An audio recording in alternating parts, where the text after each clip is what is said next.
तो इंटरसेप्टर 650 के टायर्स, तो जल्दी से मैं आपको बता दूं कि इंटरसेप्टर 650 और कॉन्टिनेंटल GT 650 में सेम टायर साइज़ आते हैं, 18 इंच के व्हील्स है दोनों में ही आगे पीछे। एंड जब तक इनमें पिरेली फैंटम आ रहे थे स्टार्टिंग में, तब तक इनकी परफॉर्मेंस और इनकी हैंडलिंग फिर भी काफ़ी बढ़िया थी इंटरसेप्टर और GT की, पर वो भी प्रॉपर पिरेली नहीं थे, बहुत ज़्यादा ग्रिपी टायर्स नहीं थे वो, पर those were round profile tyres. और राउंड प्रोफाइल टायर्स में यूजुअली मोटरसाइकिल का वेट अच्छे से डिस्ट्रीब्यूट होता है, तो आपको चलाते वक्त मोटरसाइकिल का वेट पता नहीं चलता है, ठीक है। दूसरी बात, ठीक ठाक ग्रिप थी उन टायर्स में, पर जब से C8 आने शुरू हुए थे तो इंटरसेप्टर और GT का जो हैंडलिंग का हिसाब किताब था वो बहुत ही बकवास हो गया था। हैंडल जो वॉबल होता है इंटरसेप्टर और GT का, एक तो वो कॉन्सेप्ट का इशू रहता है, पर मैक्सिमम टाइम वो टायर की वजह से होता है। अगर आप C8 में चला रहे हैं तो भाई साहब बहुत वियर्ड वॉबल होता है, ऐसे ऐसे जाती है गाड़ी बिल्कुल। तो ये मोटरसाइकिल जूम क्रूज पे चल रही थी C8 के, तब तक इस मोटरसाइकिल को हम 130-140 से ऊपर लेकर नहीं गए। मेरे ख्याल से अभी तक भी ये मोटरसाइकिल 150 भी टच नहीं हुई है, जबकि इसे 1.5 साल होने वाला है, क्योंकि वॉबल इतना था इसमें।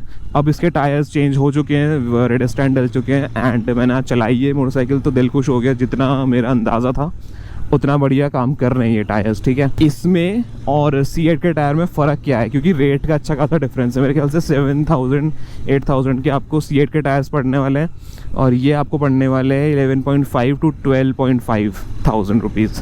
अब वो 12.5 थाउजेंड रुपीज़ देना वर्थ इट है कि नहीं, वही मैं आपको बताता हूँ अभी। तो सबसे पहले जो एक मेजर डिफरेंस है दोनों टायर्स में, C8 में और रेडस्टाइन में, वो है प्रोफाइल का। तो रेडस्टाइन जो है वो थोड़ा सा राउंड प्रोफाइल टायर है, ठीक है, एंड जो C8 है वो फ्लैट प्रोफाइल टायर है। फ्लैट प्रोफाइल टायर में आपको मोटरसाइकिल का वेट ज़्यादा फील होने वाला है चलाते वक्त। स्ट्रेट लाइन में इतना नहीं पता चलेगा, पर जैसे ही आप गाड़ी को कॉर्नर की तरफ डालेंगे या कॉर्नर में डालेंगे तो आपको सारा वेट फील होने वाला है, ठीक है, और बहुत ज़्यादा एफर्ट लगने वाला है गाड़ी को कॉर्नर पर डालने में। तो ये एक इशू है, ठीक है। जैसे अभी मैं इसे कॉर्नर में डाल रहा हूँ, तो अभी ये ऑटोमेटिक अब कॉर्नर में जा रही है और पिक कर रहा हूँ हल्के से, तो अपने आप सीधी भी जा रही है। तो ये है एक फ़ायदा राउंड प्रोफाइल टायर्स का।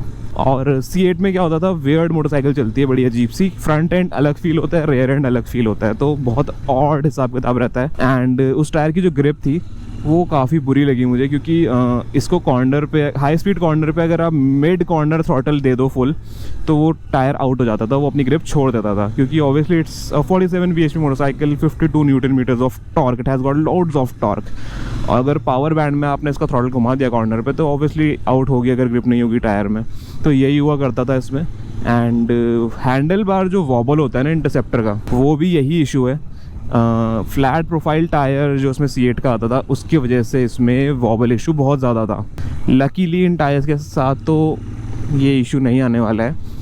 और फ़िलहाल मुझे इंटरसेप्टर बहुत लाइट लग रही है। यूजुअली मैं इंटरसेप्टर जब चलाता था तो मेरा मन नहीं करता था इस मोटरसाइकिल को ज़्यादा चलाने का, क्योंकि ऑड फील होती है। तो टायर्स बहुत ज़्यादा डिफरेंस प्रोवाइड करते हैं यार।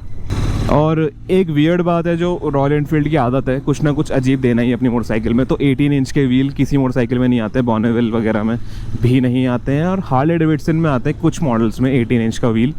तो ढूंढना इतना डिफ़िकल्ट है इन मोटरसाइकिल्स के लिए 18 इंच का टायर।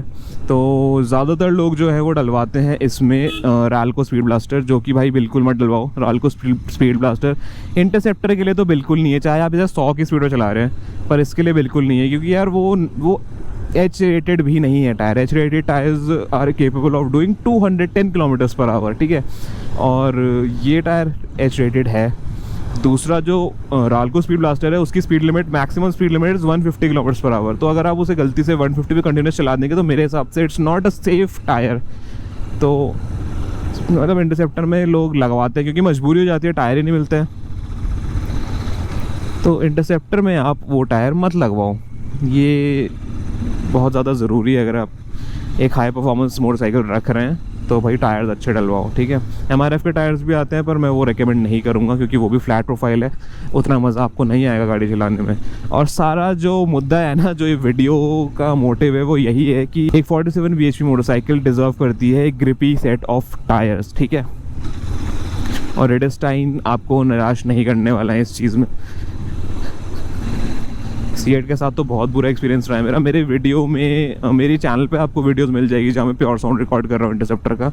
एंड पर्टिकुलरली मैं स्लो चला रहा हूँ इस मोटरसाइकिल को कॉर्नर्स पे, क्योंकि कॉन्फिडेंस ही नहीं आ पाता है यार। एंड रेडिस्टाइन भी आप कॉर्नर पे डालेंगे तो आपका फुल यूज़ होने वाला है, बिल्कुल एज टू एज यूज़ होने वाला है, क्योंकि इट्स अ 130 सेक्शन टायर।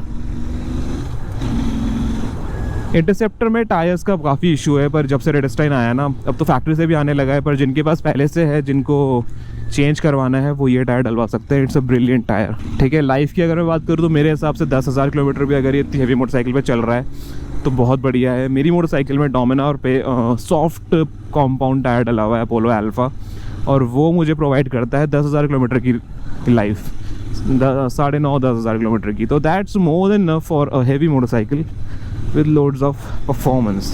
और एक और मॉड अगर आप इंटरसेप्टर में करना चाहें तो आप कर सकते हैं। स्पोक व्हील्स आते हैं इंटरसेप्टर और कॉन्टिनेंटल जीटी में, मतलब अब तो फैक्ट्री से ऑप्शन आ रहा है, पर अगर आपके पास पहले वाली है तो आप इसमें फैक्ट्री से ही एलॉय व्हील्स डलवा सकते हैं, क्योंकि एलॉय व्हील्स के बहुत फ़ायदे हैं।